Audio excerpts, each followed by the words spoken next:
ओम नमो भगवते वासुदेवाय नमः।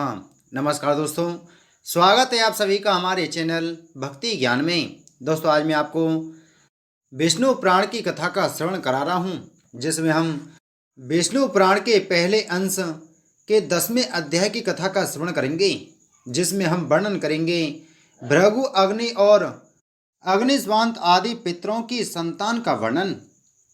श्री मैत्रेय जी बोले, हे मुने, मैंने आपसे जो कुछ पूछा था वह सब आपने वर्णन किया। अब भृगु जी संतान से लेकर संपूर्ण सृष्टि का आप मुझसे फिर वर्णन कीजिए। श्री पराशर जी बोले, भृगु जी के द्वारा ख्याति से विष्णु पत्नी लक्ष्मी जी और धाता विधाता नामक 2 पुत्र उत्पन्न हुए। महात्मा मेरु की आयति और नियति नामनी कन्याएं धाता और विधाता की स्त्रियां थीं। उनसे उनके प्राण और मृकंडु नामक 2 पुत्र हुए। मृकंडु से मार्कंडे और उनसे वेदशिरा का जन्म हुआ। अब प्राण की संतान का वर्णन सुनो। प्राण का पुत्र धुतिमान और उसका पुत्र राजवान हुआ।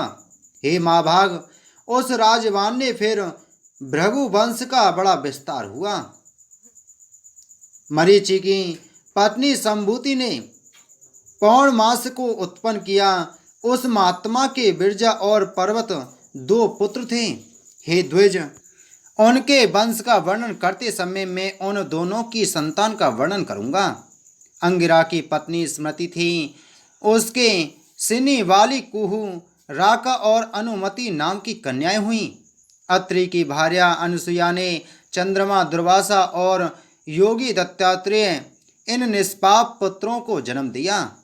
पुलस्त्य की स्त्री प्रीति से दत्तोलिका जन्म हुआ और अपने पूर्व जन्म में स्वयं मनु मनवंतर में अगस्त कहा जाता था।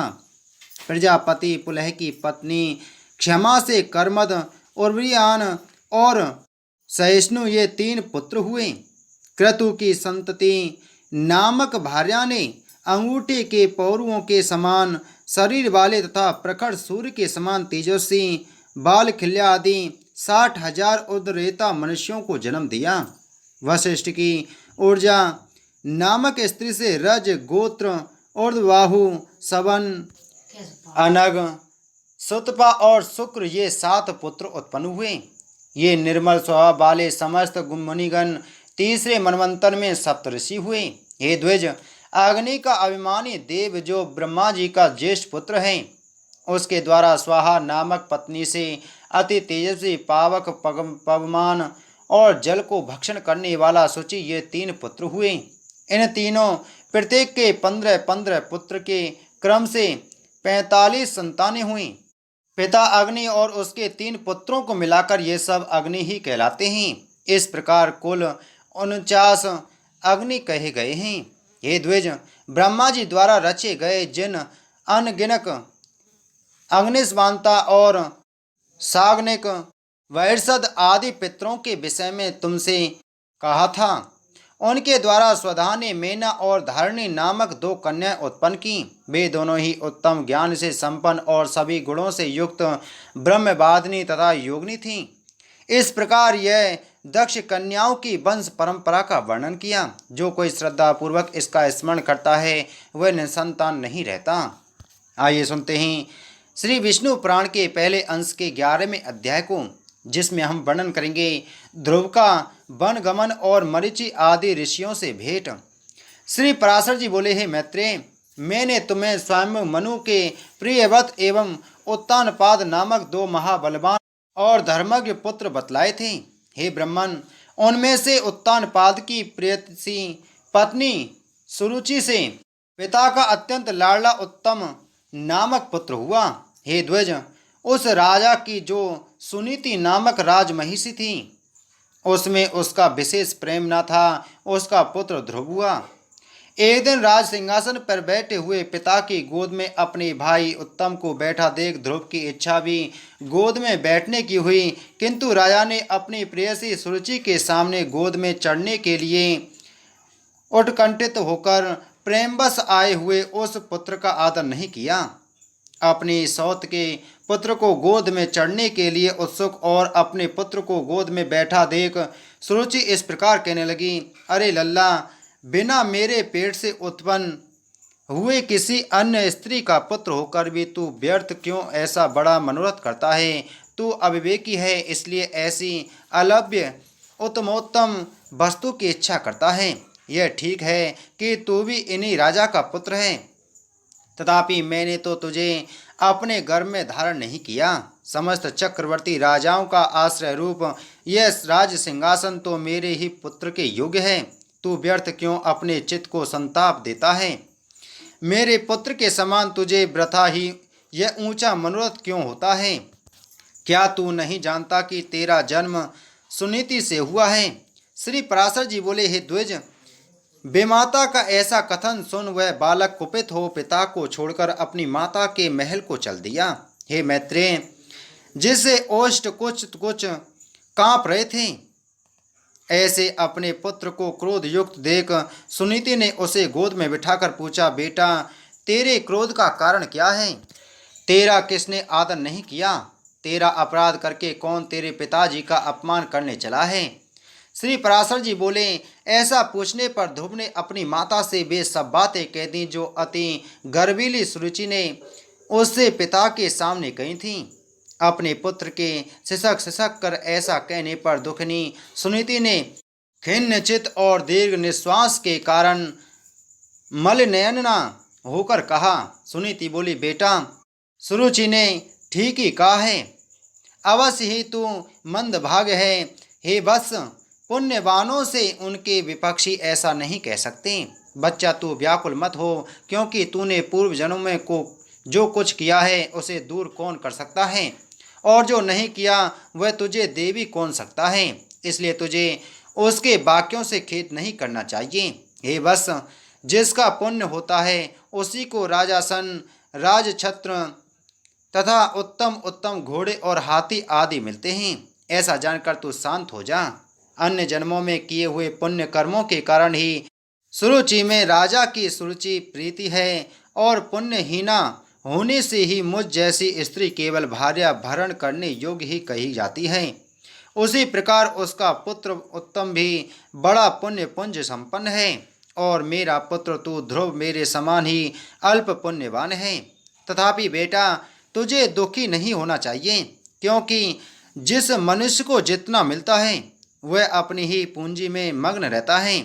और यदि सुरुचि के वाक्यों से तुझे अत्यंत दुखी हुआ है तो सर्व फलदायक पुण्य के संग्रह करने का प्रयत्न कर। तो सुशील, पुण्यात्मा, प्रेमी और समस्त प्राणियों का हितैषी बन, क्योंकि जैसे नीची भूमि को और ढलकता हुआ जल अपने आप ही पात्र में आ जाता है, वैसे ही सदपात्र मनुष्य के पास स्वतः ही समस्त संपत्तियां आ जाती हैं। ध्रुव बोला, माताजी, तुमने मेरे चित्त को शांत करने के लिए जो वचन कहे हैं वे दुर्वाक्यों से बिंधे हुए मेरे हृदय में तनक भी नहीं ठहरते। इसलिए मैं तो अब वही प्रयत्न करूंगा जिससे संपूर्ण लोगों को आदरणीय सर्वश्रेष्ठ पद को प्राप्त कर सकूं। राजा की प्रेयसी तो अवश्य सुरुचि ही है, और मैंने उसके उदर से जन्म भी नहीं लिया है। तथापि हे माता, अपने गर्भ में बड़े हुए मेरा प्रभाव भी तुम देखना। उत्तम जिसको उसने अपने गर्भ में धारण किया है मेरा भाई ही है। पिता का दिया हुआ राजासन वही प्राप्त करे। भगवान करे ऐसा ही हो। माताजी, मैं किसी दूसरे के दिए हुए पद का इच्छुक नहीं हूँ। मैं तो अपने पुरुषार्थ से ही उस पद की इच्छा करता हूँ जिसको पिताजी ने भी नहीं प्राप्त किया है। श्री पराशर जी बोले, माता से इस प्रकार कह ध्रुव उसके महल से निकल पड़ा और फिर नगर से बाहर आकर बाहरी उपवन में पहुंचा। वहां ध्रुव ने पहले से ही आए हुए 7 मुनीश्वरों को कृष्ण मृग चर्म के बिछौनों से युक्त आसनों पर बैठे देखा। उस राजकुमार ने उन सबको प्रणाम कर अति नम्रता और समुचित अभिवादन आदि पूर्वक उनसे कहा। ध्रुव ने कहा, हे महात्माओं, मुझे आप सुनीति से उत्पन्न हुआ राजा उत्तानपाद का पुत्र जाने, और आत्मग्लानि के कारण आपके निकट आया हूँ। ऋषि बोले, राजकुमार, अभी तो तू 4-5 वर्ष का ही बालक है। अभी तेरे निर्वेद का कोई कारण नहीं दिखाई पड़ता। तुझे कोई चिंता का विषय भी नहीं है, क्योंकि अभी तेरा पिता राजा जीवित है। और हे बालक, तेरी कोई इष्ट वस्तु खो गई हो ऐसा भी हमें दिखाई नहीं देता, तथा हमें तेरे शरीर में भी कोई व्याधि नहीं दिख पड़ती। फिर बता, तेरी ग्लानि का क्या कारण है? श्री पराशर जी बोले, तब सुरुचि ने उससे जो कुछ कहा था वह सब उसने कह सुनाया। उसे सुनकर वे ऋषिगण आपस में इस प्रकार कहने लगे, अहो, क्षात्र तेज कैसा प्रबल है, जिससे बालक में भी इतनी अक्षमा है कि अपनी बेमाता का कथन उसके हृदय से नहीं टलता। हे क्षत्रिय कुमार, इस निर्वेद के कारण तूने जो कुछ करने का निश्चय किया है, यदि तुझे रुचे तो वह हम लोगों से कह दे। और हे अतुलित तेजस्वी, यह भी बता कि हम तेरी क्या सहायता करें, क्योंकि हमें ऐसा प्रतीत होता है कि तू कुछ कहना चाहता है। ध्रुव ने कहा, हे द्विश्रेष्ठ, मुझे ना तो धन की इच्छा है और न राज्य की। मैं तो केवल एक उसी स्थान को चाहता हूँ जिसको पहले कभी किसी ने ना भोगा हो। हे मुनि श्रेष्ठ, आपकी यही सहायता होगी कि आप मुझे भली प्रकार यह बता दें कि क्या करने से वह सबसे अग्रगण्य स्थान प्राप्त हो सकता है। मरीचि बोले, हे राजपुत्र, बिना गोविंद की आराधना किए मनुष्य को वह श्रेष्ठ स्थान नहीं मिल सकता। अतः तू श्री अच्युत की आराधना कर। अत्रि बोले, जो परा प्रकृति आदि से भी परे हैं, वे परम पुरुष जनार्दन जिससे संतुष्ट होते हैं उसी को वह अक्षय पद मिलता है। यह मैं सत्य सत्य कहता हूँ। अंगरा बोले, यदि तू अग्र स्थान का इच्छुक है तो जिन अव्य आत्मा अच्युत में यह संपूर्ण जगत ओतप्रोत है उन गोविंद की ही आराधना कर। पुलस्त बोले, जो पर ब्रह्म परम धाम और परम स्वरूप हैं उन हरि की आराधना करने से मनुष्य अति दुर्लभ मोक्ष पद को भी प्राप्त कर लेता है। पुलय बोले, हे सुब्रत, जिन जगतपति की आराधना से इंद्र ने अत्युत्तम इंद्र पद प्राप्त किया है, तू उन यज्ञपति भगवान विष्णु की आराधना कर। क्रतु बोले, जो परम पुरुष यज्ञ और योगेश्वर हैं उन जनार्दन के संतुष्ट होने पर कौन सी वस्तु दुर्लभ रह सकती है। वशिष्ठ बोले, हे वत्स, विष्णु भगवान की आराधना करने पर तू अपने मन से जो कुछ चाहेगा वही प्राप्त कर लेगा। फिर त्रिलोकी के उत्तमोत्तम स्थान की तो बात ही क्या है। ध्रुव ने कहा, हे महर्षिगण, मुझ विनीत को आपने आराध्य देव तो बतला दिया, अब उसको प्रसन्न करने के लिए मुझे क्या जपना चाहिए यह बताइए। उस महापुरुष की मुझे जिस प्रकार आराधना करनी चाहिए वह आप लोग मुझसे प्रसन्नता पूर्वक कहिए। ऋषिगण बोले, हे राजकुमार, विष्णु भगवान की आराधना में तत्पर पुरुषों को जिस प्रकार उनकी उपासना करनी चाहिए वह तू हमसे यथावत श्रवण कर। मनुष्य को चाहिए कि पहले संपूर्ण बाह्य विषयों से चित्त को हटावे और उसे एकमात्र उन जगदाधार में ही स्थित कर दे। हे राजकुमार, इस प्रकार एकाग्रचित होकर तन्मय भाव से जो कुछ जपना चाहिए वह सुन। ओम हिरण्यगर्भ पुरुष प्रधान और अव्यक्त रूप शुद्ध ज्ञान स्वरूप वासुदेव को नमस्कार है। इस ओम नमो भगवते वासुदेवाय मंत्र को पूर्व काल में तेरे पिता में भगवान स्वयंभू मनु ने जपा था। तब उनसे संतुष्ट होकर श्री जनार्दन ने उन्हें त्रिलोकी में दुर्लभ मनोवांछित सिद्धि दी थी। उसी प्रकार तू भी इसका निरंतर जप करता हुआ श्री गोविंद को प्रसन्न कर। आइए सुनते हैं श्री विष्णु पुराण पहले अंश के 12वें अध्याय को, जिसमें हम वर्णन करेंगे ध्रुव की तपस्या से प्रसन्न हुए भगवान का आविर्भाव और उसे ध्रुव पद दान। श्री पराशर जी बोले, हे मैत्रेय, यह सब सुनकर राजपुत्र ध्रुव उन ऋषियों को प्रणाम कर उस वन से चल दिया। और हे द्विज, अपने को कृत्य सा मानकर वह यमुना तटवर्ती अति पवित्र मधु नामक वन में आया। आगे चलकर उस वन में मधु नामक दैत्य रहने लगा था, इसलिए वह इस पृथ्वी तल में मधुवन नाम से विख्यात हुआ। वहीं मधु के पुत्र लवण नामक महाबली राक्षस को मारकर शत्रुघ्न ने मथुरा नाम की पुरी बसाई, जिस मधुवन में निरंतर देव देव श्री हरि की सन्निधि रहती है। उसी सर्व पापापहारी तीर्थ में ध्रुव ने तपस्या की। मरीचि आदि मुनीश्वरों ने उसे जिस प्रकार उपदेश किया था, उसने उसी प्रकार अपने हृदय में विराजमान निखिल देवेश्वर श्री विष्णु भगवान का ध्यान करना आरंभ किया। इस प्रकार हे विप्र, अनन्य चित्त होकर ध्यान करते रहने से उसके हृदय में सर्वभूत अंतर्यामी भगवान हरि सर्वतोभाव से प्रकट हुए। हे मैत्रेय, योगी ध्रुव के चित्त में भगवान विष्णु के स्थित हो जाने पर सर्वभूतों को धारण करने वाली पृथ्वी उसका भार न संभाल सकी। उसके बाएं चरण पर खड़े होने से पृथ्वी की बाईं आधा भाग झुक गया और फिर दाएं चरण पर खड़े होने से दायां भाग झुक गया। और जिस समय वह पैर के अंगूठे से पृथ्वी को बीच में दबाकर खड़ा हुआ तो पर्वतों के सहित समस्त भूमंडल विचलित हो गया। हे मामुनि, उस समय नदी, नद और समुद्र आदि सभी अत्यंत क्षुब्ध हो गए और उनके क्षोभ से देवताओं में भी बड़ी हलचल मची। हे मैत्रेय, तब याम नामक देवताओं ने अत्यंत व्याकुल हो इंद्र के साथ परामर्श कर उसके ध्यान को भंग करने का आयोजन किया। हे मामुनि, इंद्र के साथ अति आतुर कुष्मांड नाम उपदेवताओं ने नाना रूप धारण कर उसकी समाधि भंग करना आरंभ किया। उस समय माया ही ने रची हुई उसकी माता सुनीति नेत्रों में आंसू भरे उसके सामने प्रकट हुई और हे पुत्र, ऐसा कहकर करुणा युक्त वचन बोलने लगी। उसने कहा, बेटा, तू शरीर को गुलाने वाले इस भयंकर तप का आग्रह छोड़ दें। मैंने बड़ी बड़ी कामनाओं द्वारा तुझे प्राप्त किया है। अरे, मुझ अकेली अनाथा दुखिया को सौत के कटु वाक्यों से छोड़ देना तुझे उचित नहीं है। बेटा, मुझ आश्रयहीना का तो एकमात्र तू ही सहारा है। कहाँ तो 5 वर्ष का तू और कहाँ तेरा यह अति उग्र तप। अरे, इस निष्फल कलेशकारी आग्रह से अपना मन मोड़ ले। अभी तो तेरे खेलने कूदने का समय है, फिर अध्ययन का समय आएगा, तदंतर समस्त भोगों के भोगने का और फिर अंत में तपस्या करना भी ठीक होगा।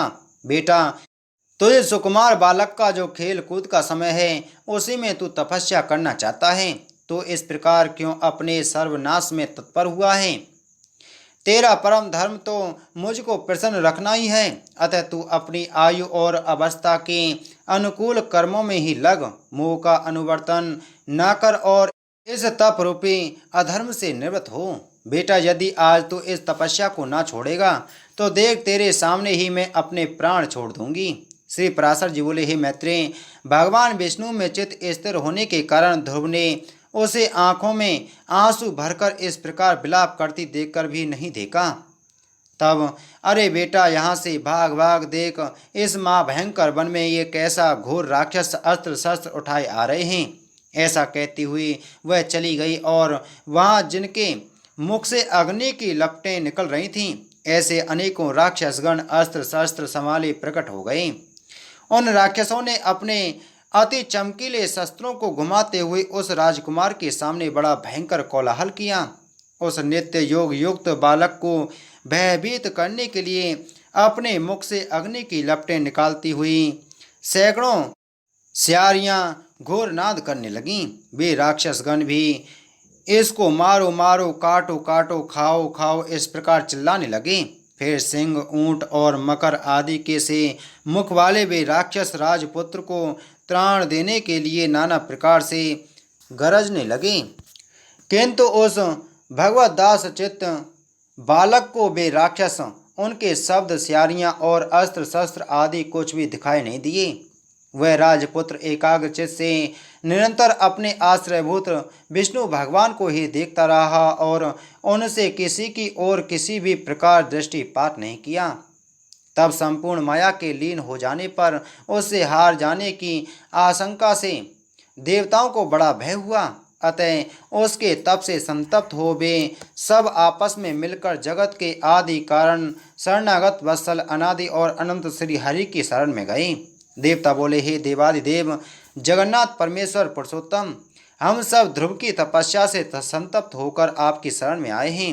हे देव, जिस प्रकार चंद्रमा अपनी कलाओं से प्रतिदिन बढ़ता है, उसी प्रकार यह भी तपस्या के कारण रात दिन उन्नत हो रहा है।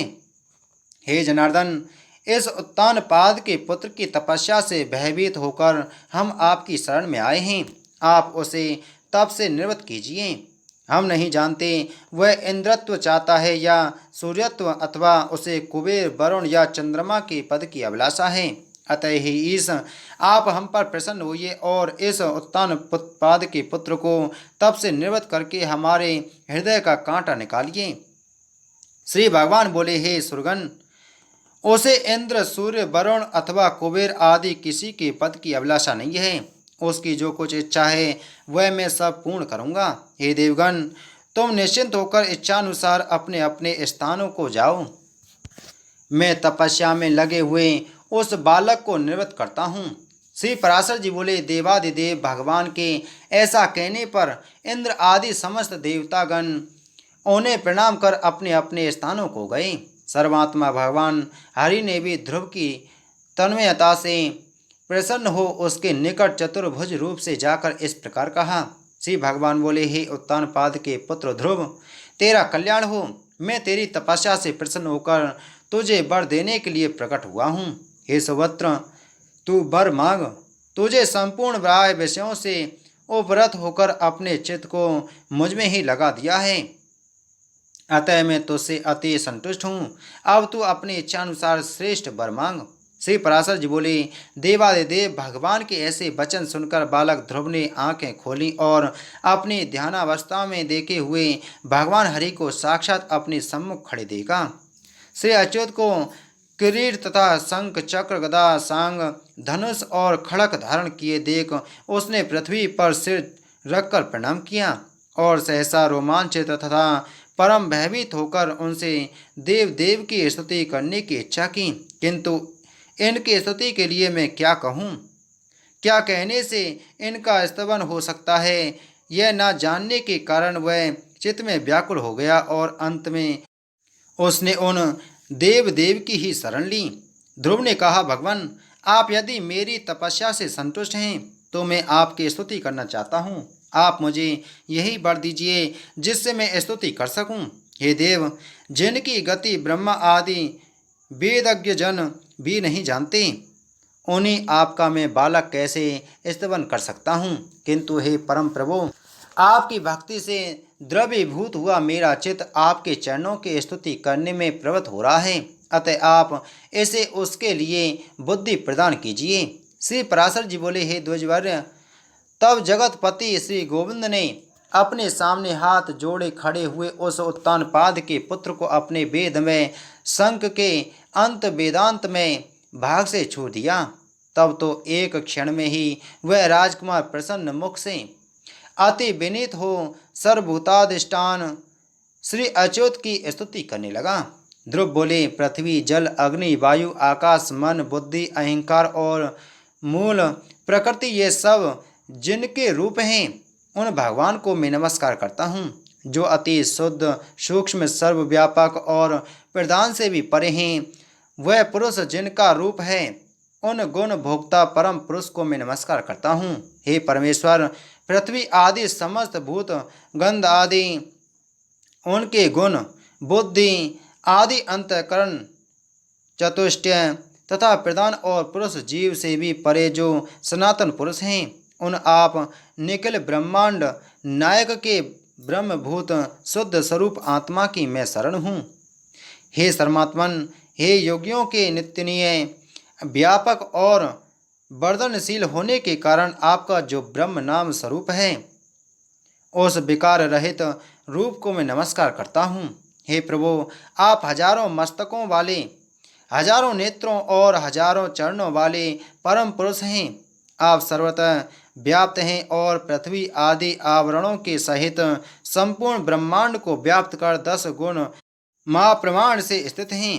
हे पुरुषोत्तम, भूत और भविष्य जो कुछ पदार्थ हैं, वे सब आप ही हैं तथा विराट, स्वराट, सम्राट और आदि पुरुष ब्रह्मा आदि वे सब आप ही से उत्पन्न हुए हैं। वे ही आप इस पृथ्वी के नीचे ऊपर और इधर उधर सब ओर बढ़े हुए हैं। यह संपूर्ण जगत आप ही से उत्पन्न हुआ है तथा आप ही से भूत और भविष्य हुए हैं। यह संपूर्ण जगत आपके स्वरूप भूत ब्रह्मांड के अंतर्गत हैं। फिर आपके अंतर्गत होने की तो बात ही क्या है, जिसमें सभी प्रोढ़ाशों का हवन होता है। वह यज्ञ, प्रसदाज्य, दधि और घृत तथा ग्राम्य और वन्य दो प्रकार के पशु आप ही से उत्पन्न हुए हैं। आप ही से रक, साम और गायत्री आदि छंद प्रकट हुए हैं। आप ही से यजुर्वेद का प्रादुर्भाव हुआ है और आप ही से अश्व तथा एक और दांत वाले महेश आदि जीव उत्पन्न हुए हैं। आप ही से गौ, बकरियों, भेड़ों और मृगों की उत्पत्ति हुई है। आप ही के मुख से ब्राह्मण, बाहुओं से क्षत्रिय, जंघाओं से वैश्य और चरणों से शूद्र प्रकट हुए हैं तथा आप ही के नेत्रों से सूर्य, प्राण से वायु, मन से चंद्रमा, भीतरी छिद्र, नासारंध्र से प्राण, मुख से अग्नि, नाभि से आकाश, सिर से स्वर्ग, श्रोत्र से दिशाएं और चरणों से पृथ्वी आदि उत्पन्न हुए हैं। इस प्रकार हे प्रभु, यह संपूर्ण जगत आप ही से प्रकट हुआ है। जिस प्रकार नन्हे से बीज में बड़ा भारी बट वृक्ष रहता है, उसी प्रकार प्रलय काल में यह संपूर्ण जगत बीज स्वरूप आप ही में लीन रहता है। जिस प्रकार बीज से अंकुर रूप में प्रकट हुआ बट वृक्ष बढ़कर अत्यंत विस्तार वाला हो जाता है, उसी प्रकार सृष्टि काल में यह जगत आप ही से प्रकट होकर फैल जाता है। हे ईश्वर, जिस प्रकार केले का पौधा छिलके और पत्तों से अलग दिखाई नहीं देता, उसी प्रकार जगत से आप पृथक नहीं हैं। वह आप ही में स्थित देखा जाता है। सबके आधारभूत आप में फिलादनी, निरंतर आदातित करने वाली और संदनी, विच्छेद रहित संवित विद्या शक्ति अभिन्न रूप से रहती है। आप में विजयजन्य, आह्लाद या ताप देने वाली सात्विकी या तामसी अथवा अभय मिश्रा राजसी कोई भी सम्मित नहीं है, क्योंकि आप निर्गुण हैं। आप कार्य दृष्टि से पृथक रूप और कारण दृष्टि से एक रूप हैं। आप ही भूत सूक्ष्म हैं और आप ही नाना जीव रूप हैं। हे भूतांतरात्मन, ऐसे आपको मैं नमस्कार करता हूँ। योगियों के द्वारा अंतःकरण में आप ही महतत्व प्रधान पुरुष, विराट, सम्राट और स्वराट आदि रूपों से भावना किए जाते हैं और क्षयशील पुरुषों में आप नित्य अक्षय हैं। आकाश आदि सर्वभूतों में सार अर्थात उनके गुण रूप आप ही हैं। समस्त रूपों को धारण करने वाली होने से सब कुछ आप ही हैं। सब कुछ आप ही से हुआ है, अतएव सबके द्वारा आप ही हो रहे हैं। इसलिए आप सर्वात्मा को नमस्कार है। हे सर्वेश्वर, आप सर्वात्मक हैं, क्योंकि संपूर्ण भूतों में व्याप्त हैं। अतः मैं आपसे क्या कहूँ, आप स्वयं ही सब हृदय स्थित बातों को जानते हैं।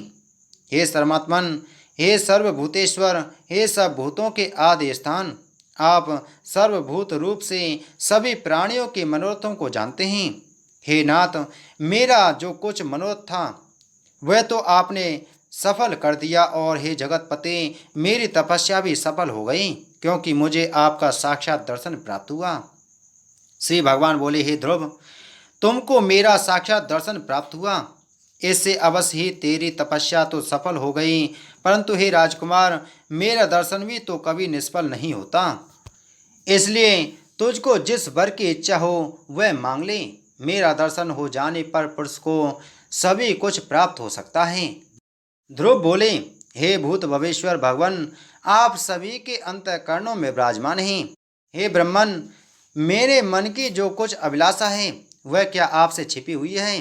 तो भी हे देवेश्वर, मैं दुर्विनीत जिस अति दुर्लभ वस्तु की हृदय से इच्छा करता हूँ उसे आपके आज्ञानुसार आपके प्रति निवेदन करूँगा। हे समस्त संसार को रचने वाले परमेश्वर, आपके प्रसन्न होने पर संसार में क्या दुर्लभ है। इंद्र भी आपके कृपा कटाक्ष के फल स्वरूप से ही त्रिलोकी को भोगता है।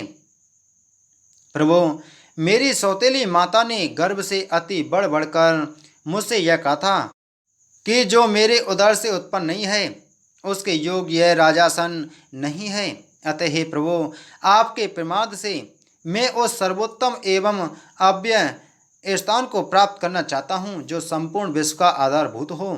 श्री भगवान बोले, अरे बालक, तूने अपने पूर्व जन्म में भी मुझे संतुष्ट किया था, इसलिए तू जिस स्थान की इच्छा करता है उसे अवश्य प्राप्त करेगा।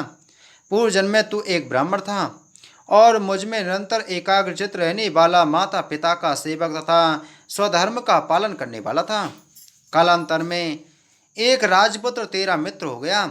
वह अपनी युवावस्था में संपूर्ण भोगों से संपन्न और अति दर्शनीय रूप लावण्य युक्त था। उसके संग से उसके दुर्लभ वैभव को देखकर तेरी ऐसी इच्छा हुई कि मैं भी राजपुत्र हूँ। अतः हे ध्रुव, तुझको अपनी मनोवांछित राजपुत्रता प्राप्त हुई और जिन स्वयं मनु के कुल में और किसी को स्थान मिलना अति दुर्लभ है, उन्हीं के घर में तूने उत्तानपाद के यहाँ जन्म लिया। अरे बालक, औरों के लिए यह स्थान कितना ही दुर्लभ हो, परंतु जिसने तुझे संतुष्ट किया है उसके लिए तो यह अत्यंत तुच्छ है। मेरी आराधना करने से तो मोक्ष पद भी तत्काल प्राप्त हो सकता है। फिर जिसका चित्त निरंतर मुझ में ही लगा हुआ है उसके लिए स्वर्ग आदि लोकों का तो कहना ही क्या है। हे ध्रुव, मेरी कृपा से तू निसंदेह उस स्थान में जो कुछ त्रिलोकी में सबसे उत्कृष्ट है, संपूर्ण ग्रह और तारामंडल का आश्रय बनेगा। हे ध्रुव, मैं तुझे वह ध्रुव निश्चल स्थान देता हूँ जो सूर्य, चंद्र, मंगल, बुध, बृहस्पति, शुक्र और शनि आदि ग्रहों, सभी नक्षत्रों, सप्तऋषियों और संपूर्ण विमानचारी देवगणों से ऊपर है। देवताओं में से कोई तो केवल 4 युग तक और कोई एक मनवंतर तक ही रहते हैं, किंतु तुझे मैं एक कल्प तक की स्थिति देता हूँ।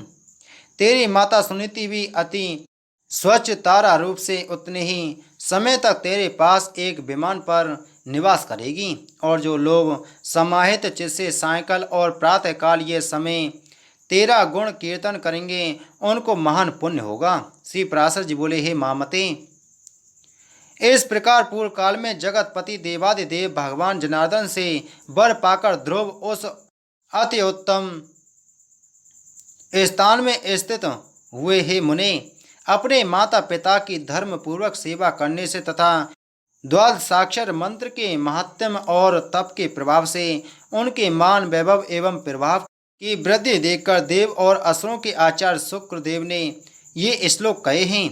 अहो, इस ध्रुव के तप का कैसा प्रभाव है, अहो इसकी तपस्या का कैसा अद्भुत फल है, जो इस ध्रुव को ही आगे रखकर सप्तऋषिगण स्थित हो रहे हैं। इसकी यह सुनीति नाम वाली माता भी अवश्य ही सत्य और हितकर वचन बोलने वाली है। संसार में ऐसा कौन है जो इसकी महिमा का वर्णन कर सके। जिसने अपनी कोख में उस ध्रुव को धारण करके त्रिलोकी का आश्रयभूत अति उत्तम स्थान प्राप्त कर लिया, जो भविष्य में भी स्थित रहने वाला है। जो व्यक्ति ध्रुव के इस दिव्य लोक प्राप्ति के प्रसंग का कीर्तन करता है, वह सब पापों से मुक्त होकर स्वर्ग लोक में पूजित होता है।